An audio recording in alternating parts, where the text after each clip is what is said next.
Are you a hardworking dad, juggling family responsibilities while dreaming of building wealth through real estate? Welcome to the Invested Fathers Podcast, where we explore how to balance investing and fatherhood. I'm your host, Kenny Johnson, founder of East West Capital. Over the past 5 years, I've been buying real estate to free up my time and secure my family's future. Now I'm here to help you do the same. Join me as we navigate the real estate world together, building wealth and strengthening our families. As my grandma always said, East West, home's best. In today's episode, we will be discussing a few concerns about short-term rentals and what to stay away from. Short-term rentals, STRs, are you digging it? What are your feelings when you hear about investing in a short-term rental? Seems like everybody knows a guy that has a short-term rental or more than one. And the biggest question is that guy's business going well or is it going poorly and why? All right, investment-wise, this topic of short-term rentals, it's been polarizing in my circles. You have people who are crazy about them, who just look overly wealthy and rich and happy, and they do nothing all day but just receive money from their phones that just goes ding, ding every time someone checks in to one of their places. You also have people who have tried short-term rentals and are just pulling their hair out, trying to make the numbers work and build their team systems in place, etc. So we're going to talk about concerns that I have and that I've heard of people investing in them as well as operating in them. And another way to put it would be, what's a good starting point on you doing your due diligence if you're looking to invest in them, actively or passively? The majority of my experience and thoughts from this episode are going to be coming directly from dealing with my short-term rental business partner, George. He's the guy that lives and operates in Texas, Houston area. George is an all-star in the short-term rental world, and I will definitely be showcasing him in further episodes and probably have him on here. All right. One of the first things you're probably going to want to ask yourself is know the area, right? Location. There are ways to find out if a property will do well as an STR, short-term rental. And one way is to research comparable properties on a website called AirDNA. So AirDNA is that website that you haven't heard of it. You're probably just not in the space very much. It's the go-to on determining, is this a good place? There's like a walkability score. There's like a biking score. You can see what other properties are producing. It's the most advantageous when you can niche down your comparable search through as many checkboxes as you can on bedrooms and baths and age and amenities and size and does it have a pool, etc., which is what George does. It's also helpful to know the annual revenue of what properties are bringing in. It has occupancy rates for different seasons. Obviously, what's not going to be in there is the annual expenses on each property. It might have some ballparks, but if your management team is expensive or there's a bigger tax bill in this area or insurance or pool maintenance and the different contractors you use for all that stuff, that's going to determine your net numbers. One question that I had from another investor was, are STRs good for neighborhoods? How is your STR operated?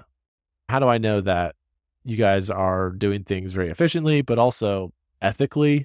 Are we making enemies in the neighborhood? Good operators will have rules and guidelines that are required for their property, such as absolutely no parties, quiet hours. So like for George, he'd be like, everything has to be quiet after 10. Number of cars, number of people that are staying in the property. If the tenants don't do what they say, or they lie, or they're loud, ratings will be lower, which will make it harder for that person to stay in future properties. Another question I get is, how is this property going to be stabilized? The occupancy rate. That seems to be one of the number one concerns that I would say most investors have, and most investors I've talked with. So is this going to be empty for all winter and half the year? How do we run our numbers there?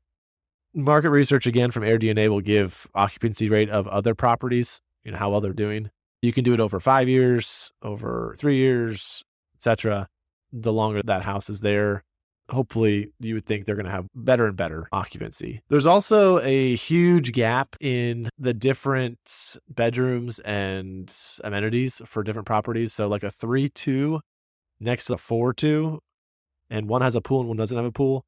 Those are not comparables. So if you're looking at occupancy rates for different size houses, you just have to make sure it matches with what you have. Annual expenses, we've talked about a little bit about those, but basically taxes, maintenance, insurance, repairs, capital expenditures. and management of the property should all be accounted for when you're running your numbers on the expenses of the property. One thing as an investor, if you're passively investing in an STR, is there any vacation benefits for investing in this property? George and I offer a lifetime vacation benefit on all our properties that allow investors to stay at the property whenever they want at a discounted rate. And they can pay for the stay from credits from their distributions each quarter instead of paying out of pocket. One concern I get with a lot of properties or investments, not necessarily short-term rentals, but it doesn't apply here as well, is what happens if I want to get my money out? Let's just say the property isn't doing great. Something came up in my own expenses that I want to liquidate my investment, whether it be $50K or $100K or whatever. There is what's called a private placement memorandum in every syndication, and it's a document that basically says these are the rules for investing here, and these are what you agree to. And in most of those, real estate wise, there is no liquidating ownership of the property.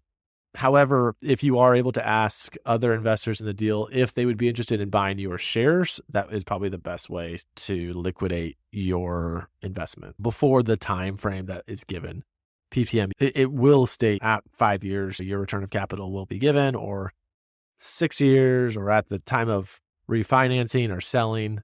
So there are things that are spelled out in that. If you were to be bought out by another investor in that deal, you would forfeit any appreciation that has been gained over your time spent in the deal. So again, let's just say you gave $50,000 into a syndication and you were in the deal for 3 years. That 50 grew through the appreciation of the property, but you would not have that liquidated until the property was refinanced or sold. However, if you get out, let's just say year 3 and it's a 5-year hold before the refinance or before the selling, you would only get your 50 back. Key takeaway, short-term rentals definitely have systems and process that help optimize returns for investors. Knowing a few of these questions to ask, or if you're looking to invest in yourself as an active operator, it's good to get your bearings on where to start looking. And I didn't include in here networking, but obviously finding someone that's done this before is going to be very helpful for you. By investing with the right team passively, you can greatly mitigate the risk of pitfalls and challenges of STRs so you can invest in confidence. Thank you for listening to this episode of the Invested Fathers podcast. If you liked this episode, we would love for you to click subscribe and leave us a 5-star review. We appreciate all of your hard work as a father and look forward to our next episode together.